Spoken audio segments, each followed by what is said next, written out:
नमस्कार, मैं हूं अभिषेक तिवारी और आप देख रहे हैं IBN7 डिजिटल। हम अभी गर्दनी बाग में मौजूद हैं, जहां पर बिहार में महिला दरोगा भर्ती को लेकर शारीरिक मापदंड का पूरी प्रक्रिया ली जा रही है। और आप हमारे पीछे देख सकते हैं, ये महिला दरोगा अभ्यर्थी हैं जो लगातार आपको स्क्रीन पर नजर आ जाएंगे। और पुलिस लोग अब तक कोरोना गाइडलाइन के अनुसार इन लोगों से काम कराने को लेकर के काफी मुस्तैदी दिखा रहे हैं। साथ ही साथ अगर हम बात करें तो आयोग अपने तरफ से जो मेडिकल लीव लेना चाहते थे, मतलब यह था कि जो इंजर्ड हो गए थे और जिन्होंने आवेदन देकर के आयोग से टाइमिंग मांगा था, आयोग से अलग तिथि के लिए आवेदित थे, उन लोगों के लिए आयोग 24 मार्च को एक तारीख निर्धारित करता है।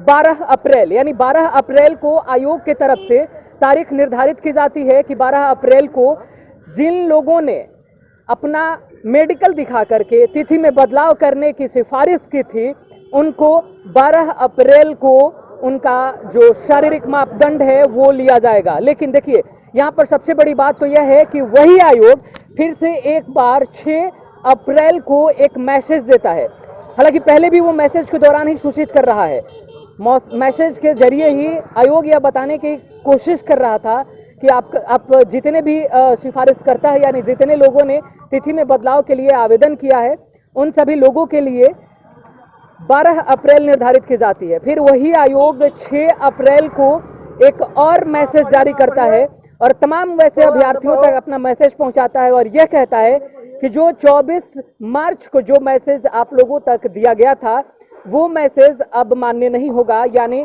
उस तिथि पर अब आप लोगों को नहीं आना होगा। देखिए, यहाँ पर तमाम तरीके के पुलिस अधिकारियों के साथ में कोरोना गाइडलाइन को लेकर के तरह तरह के अभी अनाउंसमेंट भी किए जा रहे हैं। साथ ही साथ अगर हम बात करें तो देख सकते हैं कैसे महिलाएं यहाँ पर लाइन में लगी हुई हैं, जो अपनी बारी का इंतजार कर रही हैं। और ये तमाम जो लोग हैं, ये अपनी बारी का इंतजार कर रही हैं। अभी इनको एंट्री नहीं मिली है, अभी ये एंटर करने वाली है। साथ ही साथ मास्क लगाने तक की प्रक्रिया को लेकर के, यानी कोरोना गाइडलाइन का पूरे नियमों का पालन करने को लेकर के लगातार यहाँ से अपील की जा रही है। और इसी के साथ अब आयोग जिन अभ्यर्थियों ने आवेदित किए थे कि उनको किसी कारणवश इंजरी हो गई है, चोटिल हो गए हैं, तो उनकी तिथि में बदलाव कर दिया जाए, तो अभी तक आयोग ने कुछ स्पष्ट नहीं किया है। लेकिन आयोग की तरफ से मुस्तैद किए गए कर्मी यहाँ पर जरूर मौजूद हैं और हमारी कोशिश लगातार यह जारी है कि हम उन कर्मियों से जरा समझने की कोशिश करें कि जो भी बच्चे यहाँ पर आ रहे हैं इस तरीके के सवाल लेकर के कि उनके लिए क्या कुछ निर्धारित किया गया है, तो इनके पास क्या कुछ खास निर्देश है। वैसे एक सवाल आपसे हमारा है कि जो बच्चे पहले से इंजर्ड हो गए हैं, जो चोटिल हो गए हैं, जो आयोग को आवेदन कर चुके हैं, आयोग ने अपनी तिथि में बदलाव कर दिया, अगर वो आपके पास आते हैं तो आप लोग कैसे उन्हें समझाते हैं, क्या कहते हैं? आयोग का कोई निर्देश? हम लोगों को बाहर में लाइन लगना है, बाहर में लाइन लगाना है, इसके लिए सिर्फ निर्देशित है आप लोग। आयोग की तरफ से इस प्रकार की कोई निर्देश नहीं दिया गया है, नहीं दिया गया है ना आप लोगों को? मतलब इनके पास, इनकी चुप्पी यह बता रही है कि इनके पास भी उसको लेकर कोई जानकारी नहीं है। ऐसा ही है सर, मैं सही कह रहा हूँ? सर, आप ही के कंधों पर सितारा दिख रहा है, इसलिए मैंने आप ही का पीछा किया। और ये मेरा सवाल नहीं है, ये उन बच्चों का सवाल है। क्या होगा सर फिर? ये इशारों में सर बहुत कम समझ में आता है। सर, एक छोटा सा सवाल है, जिन बच्चों ने लगातार आवेदित हैं, लगातार आवेदन करके तिथि में बदलाव की मांग कर रहे हैं, उन बच्चों की तिथि में 24 मार्च को आयोग एक तिथि जारी करता है। उस तिथि में 6 अप्रैल को फिर से बदलाव कर दिया जाता है। कोई नया गाइडलाइन, कोई नया नियम, कोई नई प्रक्रिया या फिर कोई नई तिथि।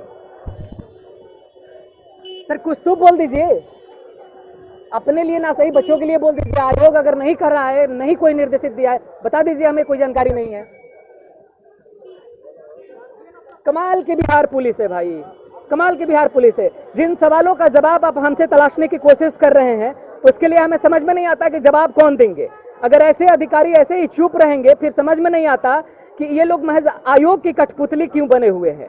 आयोग अपनी तरफ से हर एक प्रक्रिया को लेकर के अपनी मनमानी करते जा रहा है। ये सवाल हमारा नहीं, बल्कि यहाँ के अभ्यर्थियों के द्वारा ही लगाया गया है, चाहे वो महिला हो या फिर पुरुष वर्ग। तमाम तरीके के सवालों को लेकर के महज इन्हें इस बात के लिए हिदायत दे दिया गया है कि कोरोना गाइडलाइन में किस तरीके से पूरी प्रक्रिया को पूरा कराना है। यह भी एक बड़ी जिम्मेदारी है। कोरोना अब हम सबके सर पर मंडरा रहा है। ज्यादातर सवाल पुलिस वालों के ऊपर नहीं है, ज्यादातर सवाल तो सरकारी सिस्टम पर है। उस आयोग पर है जिस आयोग की कार्यशैली से लगातार बच्चे प्रभावित होते रहे हैं, लगातार बच्चों को प्रदर्शन करना पड़ा है। पहले भी दरोगा अभ्यर्थी लगातार रोडों पर उतर करके प्रदर्शन करते रहे हैं।